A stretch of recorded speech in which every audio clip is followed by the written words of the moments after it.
ស្វាគមន៍និងស្ដាប់ដំរុយឆ្នោតខ្មែរប្រចាំថ្ងៃដើម្បីជាកម្លាំងចិត្តសូមពុកម៉ែបងប្អូនចុច like និងសញ្ញាជាម្នាក់មួយផងដើម្បីទទួលបានដំរុយថ្មីប្រចាំថ្ងៃដំរុយឆ្នោតខ្មែរនៅថ្ងៃនេះគឺថ្ងៃទី25ខែធ្នូឆ្នាំ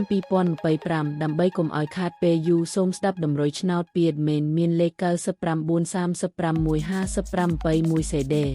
សម្រាប់លេខ OZ មិនមាន2គ្រាប់គឺ OZ ខ្ទង់50និង20សម្រាប់3លេខគឺ admin មាន2គ្រាប់ផងដែរគឺមានលេខ889គុណ335គុណ